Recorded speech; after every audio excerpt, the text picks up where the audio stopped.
My cousin called me at midnight to babysit her grown kids. I said no. Chaos followed, and now I have a restraining order even though I hardly knew her or her adult children. I declined my cousin's midnight call asking me to watch them. I have my own life. I work full-time and am 28. Being 28, naturally that is irrelevant because it seems that I should always schedule time for my... I know maybe 7 Fantram of them by name and 15 Fantram of them by face, but let's overlook that. I'm sorry, but someone is sure to get bogged down in the details with the 400 Mildreds, 250 Lindis, and 800 Stephanie. Chelsea and Janet, I see, want every full planetary alignment naturally. When my parents, grandma, and siblings are all free, I make time for them. Being the youngest of 3, I work at the most VYing job, even though it's not that bad. I also schedule time for other people I see on a regular basis. Well, let's get back to the funeral. Throughout the pre-ceremony event, I kept getting the question, "Do you remember me? And are you aware of my identity?" To prevent any discomfort, I responded, yes, and yes, it's been a long time. One of my cousins, of whom I have no recollection, but who evidently speaks to my mom on a daily basis, approached me during that time and introduced me to her children. We said hello to each other. According to their mother, they had been eagerly awaiting my arrival and appeared ecstatic to meet me. What the heck was the first thing that came to me, but I ignored it because I wasn't in the right frame of mind. My cousin informed me that her children were in my state, around 40 minutes away from my home, and that they were roughly my age. I thought, oh, that's awesome, but I didn't give a darn. She said she would discuss it with my mother and proposed a little gathering later. Yes, all right. I took it as a cool, I don't have to worry about it, and went on, even though I'm not 14 anymore and don't need permission to. Let's travel ahead to roughly 45 minutes. I receive a call at around midnight from a number located in the city where the majority of my family. Furthermore, the location is quite specific, too specific to be spam. I panicked, of course. My late grandfather was only a few years older than my grandma, who was down there at the time. Call me suspicious. I picked up the phone. Hi, Naomi. It's your relative. How are you? My thoughts are, who the heck? However, I answered, hey, what's up? Is everything all right? Yes, she responded as if perplexed by my inquiry. Everything is all right. Just checking in to see when you're free to get lunch this weekend with her children's name. I felt like that meme with all the mathematics going. After I eventually figured out who this was, this woman couldn't have contacted me at almost midnight to arrange your heck of play date. I'm sorry, what? I said, remember at the funeral, she said, we discussed getting together later with you. Kids' names? In addition to son's name applying to university, daughter's name is transferring there for her junior year. I was thinking that we could meet after their Saturday morning tour, and you could take them out to lunch. Alcohol is just nowhere. Son's name is just 18. Hold on, what?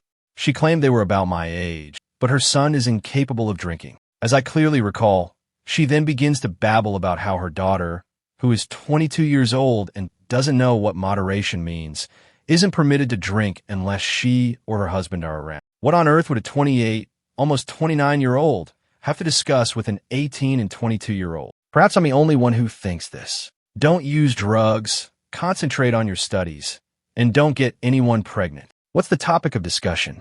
In addition, I don't even know these indie VY duels. I was gasping and squawking on the phone before I even realized it. It was not appreciated by my cousin. I muttered, yeah, I don't think so, but I was too busy laughing to hear what she was saying. I don't get off until around 8 p.m. on Saturdays, since I work a double shift. Well, first of all, I don't know what's so funny about what I said, she shot back. Additionally, you may simply have a wonderful supper or do something else. 8 p.m., it's not that late. I had lost all patience by now. Ma'am, this isn't Star Trek, and I work about 40 minutes away. After an 11-hour shift, I'm not in the mood to babysit, and I won't be VYing home until about 9. Although this is a college town, I can suggest a few places for you guys to check out on your own. There aren't many locations that don't serve alcohol. They do have other drinks after all, she said. Pardon me, I am aware that your mother did not teach you to treat others rudely, especially your relatives.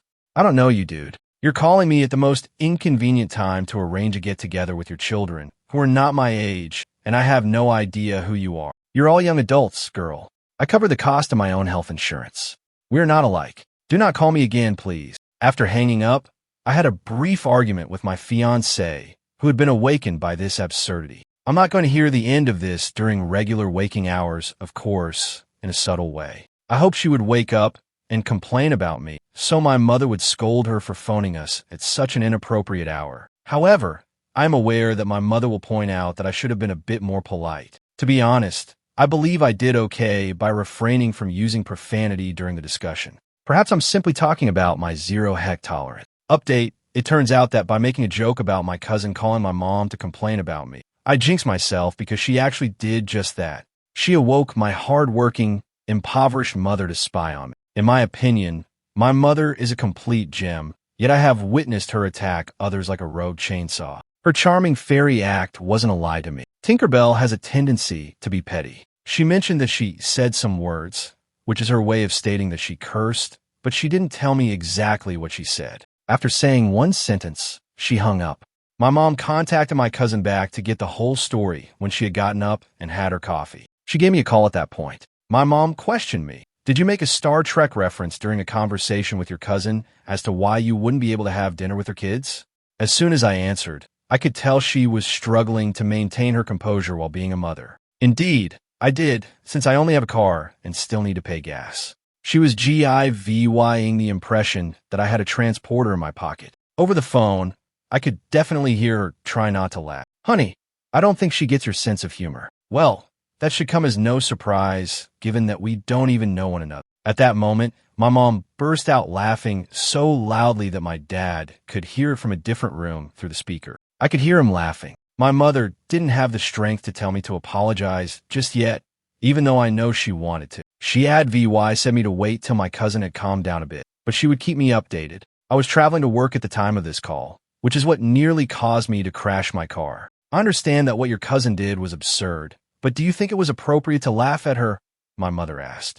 I won't reveal precisely what Mom told me now, but it seems that in her initial outburst, she had come up with a rather colorful moniker for my cousin. The N-word appeared in the name, but don't worry, we're all black. I had never heard my mother use that word in my entire life. She was so furious that I'm shocked she was able to contact this woman back, much less engage in a normal discussion. Therefore, I believe it should be clear that nobody in this household should be concerned about my year. I'm a bundle of kittens in comparison to my mom when she's exhausted. Second update: from now on, I shall refer to her as this raccoon dog since I have officially had enough. Her name is in my contacts as well. Get ready to be as mistaken as I was if you believe that the entitlement and rudeness couldn't get much worse.